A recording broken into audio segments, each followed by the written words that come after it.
are some countries who have more than 100 ethnic. madaxweynihii ugu horeeyay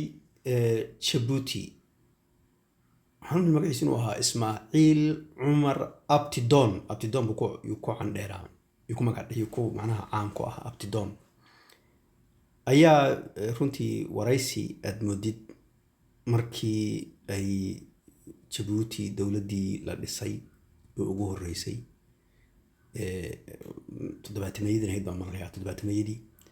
waraysi laga qaaday oo laga hadlayo xiriirka Djibouti ka dhaxeeya dadka reer Djibouti xiriirka ay leeyihiin dawladaha kale u dhow Soomaaliya Ethiopia hata Eritrea hata la sheegayo runtii waa aad baan maartay ugu bogay maartay maxaan dhahaa sida uu u sugan yahay kalsoonida uu qabo iyo sida uusan waswaas ugu jirin maskaxdiisa maanta way adag tahay inaad aragto ruux madax ah khaasatan madaxda bariga geeska Afrika ma Soomaalida oo si cad oo wixii sidii lagu yaqaanay Soomaalidii hore ah madax banaanida isku filaashaha kalsoonida ama ha khaldanaada ma saxsanaada ah in ay ka muuqanayso aad bay u yartahay waxaan ku tusaysaa in markasta oo dib loo yar noqdo meelahaas 60meeyadii 70meeyadii xataa ilaa 80meeyadii xataa in dadkii ay ku dhawaayeen ruuxdii ama noloshii dhabtahayd ee Soomaalinimada maartay aan la barxin in lagu abuurin waswaaska iyo lagu abuurin maskaxdooda inay maartay ka jirtay sababtoo ahaa Ismaaciil nin yar weey anoo isagoo weyn baan arki jiray oo arki jirtay martuu dhintaan u malaynaya Allah u naxariisto dhintaan u malaynaya ma dhintaan nin weyn weey waa nin weyn buu ahaa marka laakiin isagoo nin weyn arki jiray doorin dhalinyaro hata garkiisa uma malaynayo inuu madoobeystay waa gad madoow waa nin yar soo waxaan malay bashow inuusan soddonka hata show muusa gaarin ba soddonka meelahaas ka tagay laakiin intii soo jeedata waxay tahay ninka wariyaha af Ingiriis baa lagu wareysanaya Ingiriis buu ku hadlayaa Ingiriiskiisu ma xumo laakiin haddana waxaad dareemaysaa inuusan si aad buuxda uusan ugu sharax karin waxa uu rabo laakiin waa la fahmi ujeedada uu jeedo waxaa la weydiiyay dalku inuu ka kooban yahay qowmiyado kala bedelan oo kale markaas misaal aad u fiican buu soo qaatay wuxuu yiri waa run buu yiri dalalku intooda badan dalalka adduunka oo dhan buu yiri waxay ka kooban yihiin qowmiyado kala duwan kuwa qaarkood waxay ka kooban yihiin buu yiri boqolaal qowmiyadood ay ka kooban yihiin annagu se Djibouti hadaan nahay buu laba bas ma ka koobanahay taasoo macnaheedu tahay wax adag ma aho in macnaha la xalliyo meesha ay qowmiyado kale ka kooban yihiin boqolaal iyo wax ku dhow annagu se laba bas aan nahay inaan wax adag ahayn wuxuu weydiiyay in ay Djibouti ku darsami Soomaaliya oo arintaas ku weydiiyay isagoo aan macnaha toos si yadad buu weydiiyay laakiin Ismaaciil wuu garanayay si toos uu garanayay waan arin aan inaha bartay shikaga jirin oo runtii aan aad uga helay kalsoonida cad ee uu uga jawaabay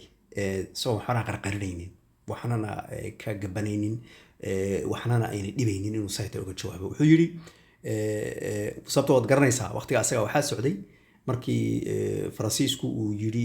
madax banaan dawlad baa la siinayaa madax banaani ah Djibouti 70meeyadii 10 sano meelahaas oo kale ka dambeysay markii maamulkii Soomaaliga ee casriga la dhisay 60meeyadii marka waxa su'aalo socotay oo hadal ahaa malanayo oo la isku dayay xataa in lagu daro Soomaaliya oo ogtihiin shanta Soomaaliya waxa dhaha jira oo la raadinayay marka shantaasna mid shanaad waa Djibouti weey marka arintaas socotay marka waxba ka muusa leeleexani waxba iska muusa dhigin inaysan jirin ama inkirid ama wax muusa dhihin laakiin wuxuu yiri kale wuxuu toos u aad wuxuu yiri madaxweynaha Soomaaliya buu yiri laba maalmood ka hor wuxuu yiri ma rabno inaan Djibouti aanu qabsano oo kale annexation buu isticmaalay macnaha inaanu qabsano oo ku darno Soomaaliya ma rabno yiri macnaha waa arin toos macnaha waxa weeye arintaasi arin dib nagu haysa ma aho dawladda Soomaaliya ay sheegaysid ka hadlayso adigu aad keentay ayaa basaay madaxweynaha wuxuu yiri ma rabno markaas wuxuu yiri dana ka waran buu yiri arinta Soomaali weyn arrinta Soomaali weyn la raadinayo oo arrinta hadaan ka hadlayo arrin jirta way waa laga hadlayo la og yahay markaasuu intuu qosday wuxuu waruntaa biir way jirtaa buu yiri laakiinse markaasuu dana waliba isagoon sii dhammaynin buu yiri miyaad arrinta miyaad soo dhaweynaysaan biiro miyaad qalbigiina miyaad ku jirta idinka dad Djibouti ama adiga dad ma tahay madaxweynihii Djibouti aad tahay hadda markaasuu maya biir maya arrintaas anaga nuguma jirto biir anaga nuguma jirto waan arrin idana beere cad way oo toos maartay usan inaa beeratay ka gaban wuxuu ka jawaabay markii hore arrintii Soomaaliya xaggeeda wuxuu yiri baaba lahaba ma rabno inaan xoog ku qabsano ama xoog kuma qoonino marka meeshaas way iska caday way arrinta way soo afjaray macnaha way fudaatay hay idinku miyaad rabtaan inaad ku darmataan oo macnaha aad garanayso isku dirbu meesha ka wada maadaama aad laba qolaan hay way iska caday meesha qolada idinku labada qole ee Djibouti isla leh qola Soomaali ah marka sabab waxa dareenkana waxa jira qoladan Soomaalida ah ayaa waxay dhahaysaa aanu Soomaalideena kale la raadsan ama Soomaalideena kale aan ka raadsan wax noocaas oo kale oo iyaga iyo canfarta la iska horkeenayo marka taana si waana waxyaalaha marka qaarkood madaxnimadu iyo ay runtii aad muhiimka u tahay hadduu hadda markaa ka hakal la dhageysani arrintani dad baa dhageysanaya ama mar kale ba arrintani ka soo baxaysa hadduu ka yar hakal lahaa oo uu ka yar waxayn lahaa oo soo akayn lahaa inuu maartay meeshan qoomiyadeysi iyo ku jiro oo ama uu shaki ka qabo walaalihiisa canfarta ah waxa laga yaabaa inay dhibaato keen lahayd oo ayaga ay dhihi lahaayeen hadii waayahay wax kala qodata laakiin kalsooni ah oo cad oo san kaga gabanayo wuxuu yiri maya nuguma jirtay anagu arrinta uma jeedno ma rabno mana socono biiri inaanu macnaha Soomaaliya aanu ku darsano aan macnaha aanu ku la midowno waxa kale oo marka uu weydiiyay yadana oo arrin runtii muhiim ah miyaad rabtaan buu yiri some sort of a federation yu weydiiyay aad la noqotaan su'aashu dirto waxay ahayd dalalkan kale tabu yiri maaragtay dariskiina ah inay idin farageliyaan ama soo qabsan si Ethiopia iyo Soomaaliya ba kale marka uu leeyahay Soomaaliya iyadu saasay tiriba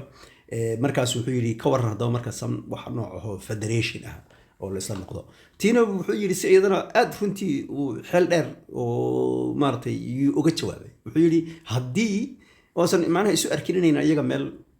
gaar ah ku jirin oo iyaga maartay dad la raadsanayo ama ay Soomaaliya raadsanayso rabto inay qaabsato ama Ethiopia rabto inay qaabsato arrintaas oo dhan uu meesha ka saarayba wuxuu yiri hadii yiri ay gobolka dhan macnaha Horn of Africa ama East Africa waxa dadaba ay federation isla samaysanayaan buu yiri kaasoo isu keenayo buu yiri Soomaalida iyo Ethiopia iyo Eritrea iyo Djibouti waxba kama qabna buu waa caadi buu waa saadi karta macnaha waxa weeye dalalkan aad leedahay baa ma idin qabsadaan baa la simanay macnaha وانا قبك الصومالي وقبك هروي ما جير maanta hada waa yar yahay taswiish badan baa lagu furay laakiin se qabki Soomaaliyeed weeye waligeedu yaqaan si kasto u tabaryar yahay si kasto u yar yahay si kasto u yahay wuxuu u arkaa ruuxan kale ka kaleeta meeshu doonaa taagnaado inuu leeyahay miiska dhinacaas ka soo fadhiisan anna dhinacana ka soo fadhiisani waxaan ugu wadaagaynaa laba ruux oo siman wax aad aniga hoos dhigi ama aniga ma jirto marka wuxuu rabay inuu dhaho maya inay maartay nala qabsadaan ka yaabayna inaan waxayno kan ma yeelin sheeka noocaas oo kalsooni darri inay ku jirto iyo inay wariyuhu ka rajeynay laakiin wuxuu dhan uu soo gaabiyaba labada dawladeed ee sheegaysay meesha ugu waaweyn iyo kuwa aan iyagu waliba xorriyad bahaysanin oo raba inay ka baxaan Ethiopia Eritrea oo kale iyo annagaba afartaas ba hadii la isu yimaado la leeyahay waxa la qaybsado way anaga miiskan xaqana ka soo fadhiisana waxba kama qabno hadii caadi si loo wadaagayo buu marka arrintaas aad baan uga helay ugu wanaagsaneed midan uu yiri waxa iyadana kale wuxuu yiri Ethiopia buu yiri haday ama idin ku soo duusha ama xoog waxa soo markaas wuxuu yiri taariikhda dhacda buu yiri gobolka dhan ayaa wuxuu yiri dagaal ka dhacaya gobolka dhan ayay dagaal ka dhacaya runtii arrintaas aad baan ugu soo waxaan rabaa inaan in yar dadka arrinta markay dhageystaan ay fikradooda aan jeclay inay ka weydiistaan iska weydiiyaan maxay tahay sababta dhulkan iyo dadkan ee geeska Afrika marka hore saasaan waa geeska Afrika yihiin sababtoo labada qole ee suu ninka madaxweynaha sheegayay meesha isla leh ee shaki ka jirin waa qoomiyadda Cafarta ee Soomaalida ay walaalaha yihiin siyaalo badan markii loo fiiriyo luqadda umad madanaysa markii la ii sheegay luqadda bay ku kala bedelan yihiin xagga diin ahaan xagga muuqaal ahaan xagga noloshooda xataa waa isku mid weey iyo Soomaalida yaa isla leh meeshaas iyada waa dad sharaf leh oo sharafta lagu yaqaan geeska Afrika iyo dadkaas oo dhan wata weey waxa marka la yaabay sababta maxay tahay ku mar isku daray inuu meeshan gumaysto video kale aan kaga hadlay baa jira oo channelkayga TikTok ku jira Soomaaliya miyaa la gumaystay aan kaga hadhi tiibay daba socotaa iyadana dad isku dayay inay gumaystaan inay duleystaan waan u socon weyday aakhirkii banaan la mariyay maxaa sumadoodii ay isku dayayeen inay sumadaystaan meesha ay isku dayeen inay qabsadaan ay soo suurtageli weyday maxaa sumadoodii aanu u wadanaa oo ah markii hadda Djibouti la leeyahay yaa waxa loo qori wax lagu dhihi da'ba xaga da Djibouti baa lagu dhihi wax ay tahay oo aqal garan kara ma jiro dadkii hatta ciyaalkeeni dhalinyaradeenni baa intii qalb iskaadii laga dhaqay yaa hadda uu kula doodi hadda tirada xumoodi aqoon inay tahay iyo wax adduunku soo jiray adduunka jire aqoonta ah ee waxaan sameynayay sumadaha sameynayay dacgee jira ee adigu aadan qayb ka ahayn adigu se magacyo meed u bixisaa ingiriiska meed magac u bixisaa aad leedahay Soomaaliyan ka dhigto aad leedahay sidana tahay hatta dad u bixisaa taadu ma ku koobantay ayagu isma dhahayaan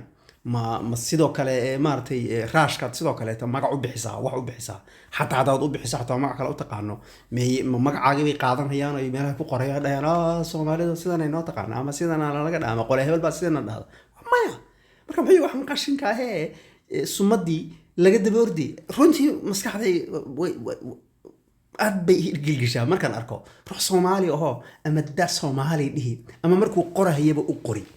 hatta waad arkaysaa waraaq Soomaali lagu qoray af Soomaali baa hatta lagu qoray waxaad arkaysaa da Soomaali lagu qoray marka yar fiiriyeen waxa lagu yiri wax ku saabsan baa liri Faransiis oo dhahaysa sida macnaha maxaa la dhahaa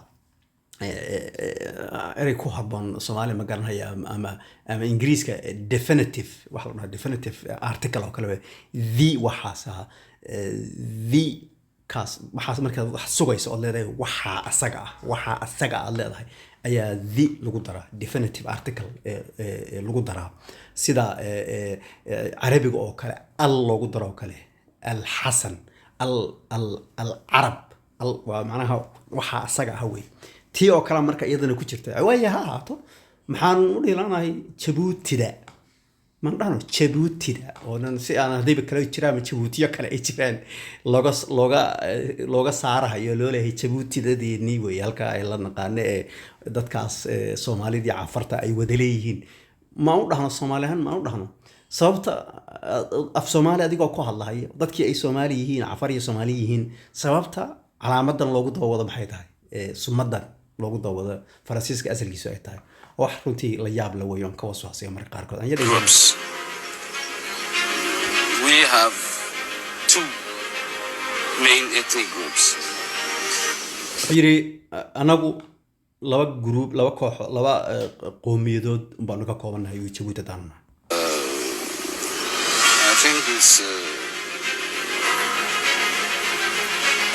I think that we will have a nation without any Lebanese system. wuxuu yiri waxaan aaminsanahay biyuri inaan qaran ama dal aanu yeelanayna biyuri oo kaas oo wax dhibaato ah waxa maday inuu Lebanese yiri marka waxaan u maleynayaa inuu ka hadlayo waqtiyadan ay ku aadan tahay waqtiga dagaalkii civil war ka ama isku dhacay aadka u darnaa diinta iyo luuqa macnaha Shiico iyo Sunni iyo Christian iyo intaas ku jiray uu ka dhacay marka waxaan u maleynayaa inuusan waxaan sheegayay aad macnaha oguma probably xagga luqadaha markii loo fiiriyo waxa laga yaabaa luqadiisa labaad inay tahay waxay u badan tahay inuu ku hadlo afar luqadood wana aaminsan inuu ku hadlayo Soomaali dabcan waa luqadiisa koobaad inuu Carabi ku hadli Faransiisna ku hadli haddana waa Ingiriisna ku hadlay marka ilaa saddex luqadood oo kale tii ku hadlay marka Ingiriiska marka sidoo ugu rabay oguma weegan karo aad buu soo fiican Ingiriiskiisu marka waxaan maleynayaa inuu ka hadlayo inuu leeyahay Lebanon oo kale inaan noqonin baan u maleynaynaa I'm not afraid of civil war. What about the intervention from either Ethiopia or Somalia? ka waran buu marka yiri faragelin ka timaada xagga ama Soomaaliya ama Ethiopia Then all the region will be war. kaas way mid aan markaas aan jeclay uga jawaabo yiri deed haday dhacday buri gobolka dhan baa dagaal ka dhacay hada wal maxaa wada macna geeska Afrika ama Horn of Africa whatever East Africa waxa tiraahdo macna dhinacan oo dhan Soomaaliya Ethiopia Eritrea Djibouti region kaas oo dhan baa macnaha iyo dabka ka kacaya biyo dagaal ka kacaya we will not be our the victims only us. arintaasi anaga bas anama taabanaysa biyo hadad moodayso inaanu Djibouti aad u yar tahay intaan yarta ee nahay dad malaynayso inay maartay qolal la jiidan oo ayagu un la dhibin noqonaysa ma aha macna wixii anaga nagu dhaco meesha dhan uu saabeynaya anaga bas dhibaatada nama soo gaarayso. But Somalia does have a dream of the great Somalia. The great Somalia is waa tan uu yiri marka hadaba Soomaaliya yiri waxa jira yiri hamigan Somali weyn aba jira waa runta yiri marka way jira yiri Somali weyn is a dream and is what they are struggling for. Wana waxa ay raadinayaan biiro Soomaali macnaha ay Soomaalida soo gudan ka hadlay raadinaysaa biiro. But the president of Somalia said laakiin waa midan sheegay marka madaxweynihii Soomaaliya ayaa hadda 2 maalmood ka hor yiri anaga ma rabno inaanu qabsano Djibouti. Not he said 2 days before he repeated 2 days before that his country is not going to annex Djibouti. laba wuxuu ku celiyay yiri 2 maalmood ka hor inaynan Ethiopia inaynan Djibouti qabsanaynin. If you choose so yourself then you can become a part of Somalia and will wamida marka uu hoos ka gelinay marka wariyo islee hadaba ka rabay hadad adigu aad go'aansataan idinku aad go'aansataan Djibouti ahaan inaad qayb ka noqotaan Soomaaliya oo ku darsataan ka waran biyo. you have a referendum sometime? No. We toos buu diiday taas maya biyo arintaasi arin nugu jirta ma aha biyo oo diyaar oo rabna anagu inaan Soomaaliya aan ku darsano. don't think about it, yes. But I think that as a federation in all the region, Ethiopia. waxaa suurtagal ah buu yiri haday noqoto biyo federation isku darsashi regionka oo dhan oo Soomaaliya iyo Ethiopia Eritrea waan caadi anaga waan qayb baan ka noqonaynaa anaga waxba kama qaba bitaas including Somalia and Eritrea. If there is a project like this, project ama nidaam noocaas oo kala haduu socdo buu yiri I think we will be member of this big federation. qayb baan ka ahaanina biyo federationka weyn asaga